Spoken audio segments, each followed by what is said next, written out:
Hello. Evening, ladies. So Brenda's just been telling me about her business. How long have you been here? I have owned this business now for just on 11 years. Oh, Yeah, wow. so that's gone pretty quickly. Wow. Yeah, actually just this week. Oh, wow. And how many people do you employ? I have 4, including myself, so 3 other staff members. Yeah, 2 senior stylists and an apprentice that's almost qualified now. And you just won an award, is that right? Yes, yeah, my most recent one, the Taranaki Regional Hairdresser of the Year. Oh, And yes, I won the cutting and most points overall. First equal. well, congratulations. Thank you. So, what is your understanding about where money comes from? Well, it's a super interesting topic, really. So I was quite interested when you first approached me about doing this interview because I hadn't really thought too much about it. It's just, money comes, money goes. I'm in a business, luckily, service industry, so people pay me as they go, which is great because a lot of businesses, of course, have to collect their money down the line a month later, invoicing, that sort of thing. So I looked at the website and I looked at the questions you gave me, and that sort of just got my brain thinking about, I don't know, where does this money come from? And, how the bank, obviously doing some of the research with it, just creating number money out of thin air, basically. It certainly gives you something to think about, and I think more and more people should be more aware about, where this money is coming from. Is it real? Is it fake? Gold Who's bars. in control? Yeah, gold bars just didn't go into my bank account. In fact, there's never been any gold bars, as it turns out. Yeah. Yeah. So, it's an interesting state of affairs. So just out of curiosity, do you have a business loan or a mortgage? I do have a mortgage as well. So I don't have a current business loan. I do have no car though, just in case. But I think when you're in business and you own a company, you need to make sure you can juggle your liabilities, and you don't want to get stuck without potentially needing to get your hands on some money. Sure, you want to feel secure.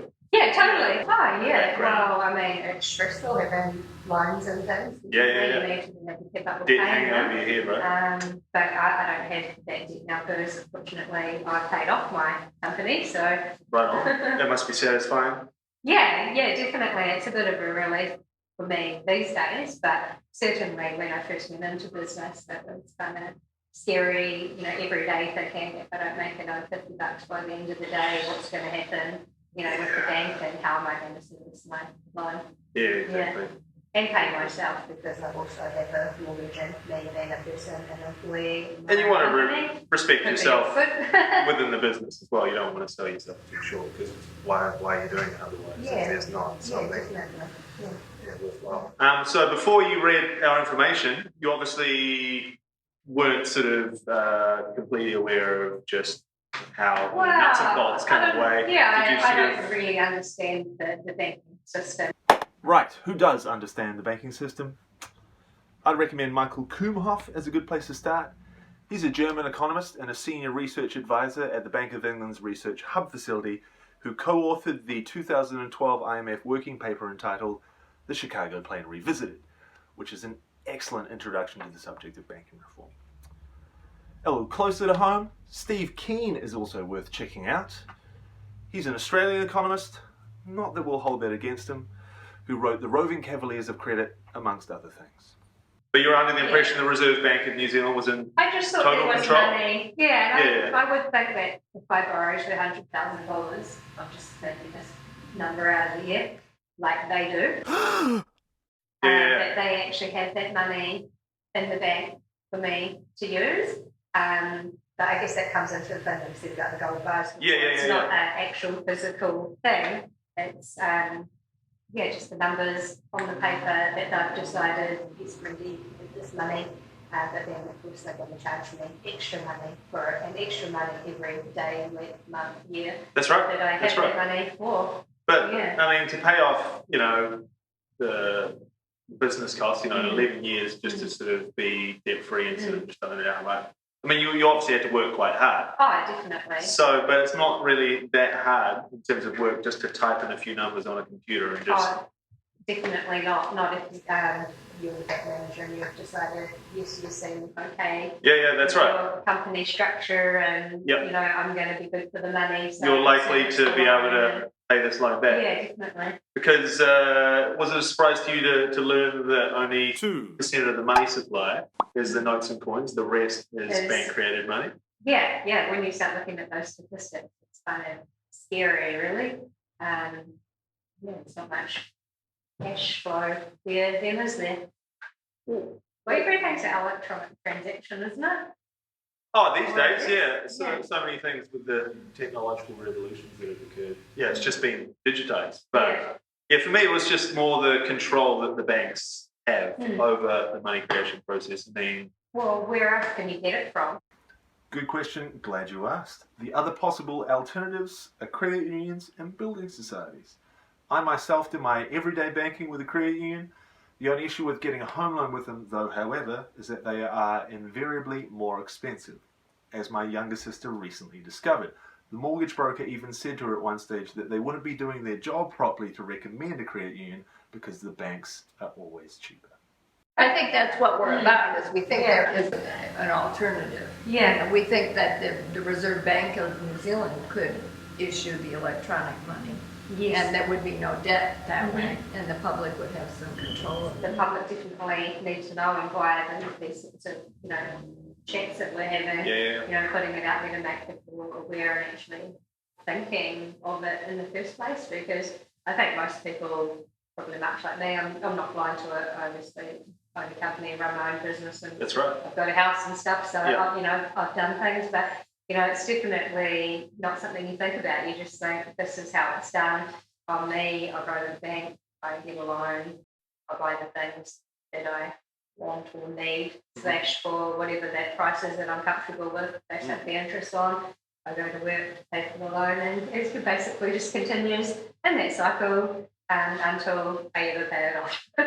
That's right. The money that you see, of people, well, the FPOS is quite invisible, but at least when they're handing over a sort of banknote, I mean, you can read on that, it says Reserve Bank of New Zealand, and that is 100% interest and debt-free, healthy money. I mean, that's the kind of stuff that we wish the whole money supply had going for it. Yeah. So.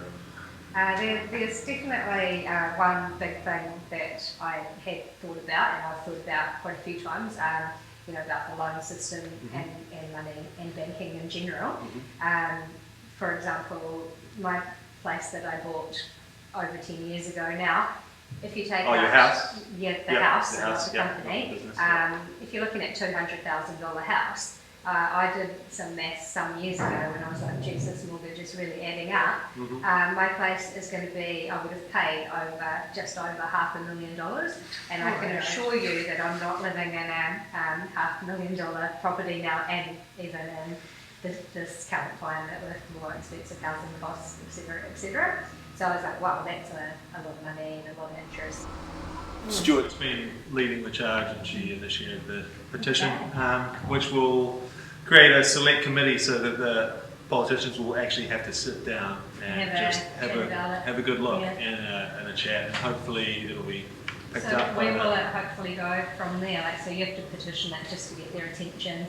It goes to select committee, and then we try to get as many public submissions as we can to the select committee to show that people are concerned about it. Yeah. And we're asking for the Reserve Bank to create all the money. I think we would probably end up with a compromise that they would just create the money that the government uses to spend on programs like health and education and infrastructure, just to stop the government borrowing from banks. Yeah, because they borrow that kind of money from banks too. But that's a complicated procedure, isn't it? As well, like why not just print more?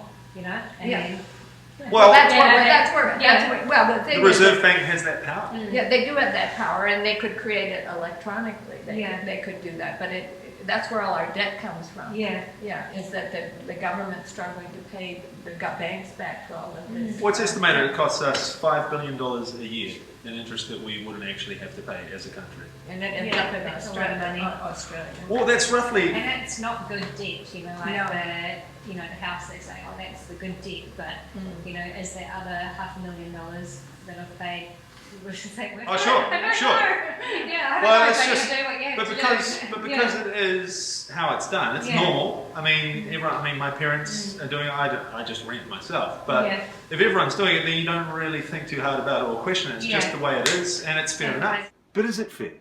I don't know. What do you think? How would you define fairness? I would define it like an online dictionary, as in treating people equally without favoritism or discrimination. But is this what the banks are doing? When you consider that the biggest 4 banks in this country are Australian-owned, and that Australia's national anthem is Advance Australia Fair, well, is it really fair for them to come over here, create money out of thin air? And does anyone really care? Because for me, that's one hell of a competitive advantage. As opposed to any business that has to operate within the confines of the material world. When you compare the profits of the big 4 Australian banks to the top 10 companies on the New Zealand Stock Exchange, they made $5.1 billion compared to $1.7 billion last year. Is that fair? You tell me.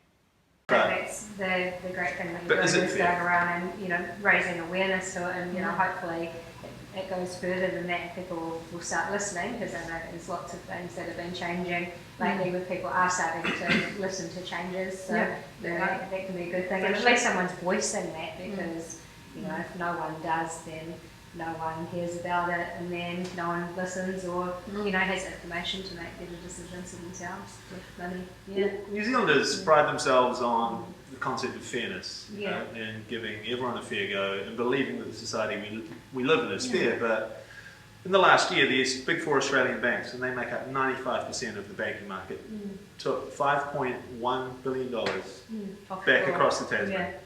And really, when they're creating it out of nothing, it just seems to be just... Yeah, and they're making it from us Totally as unfair. well. So Well, that's right. It doesn't add up.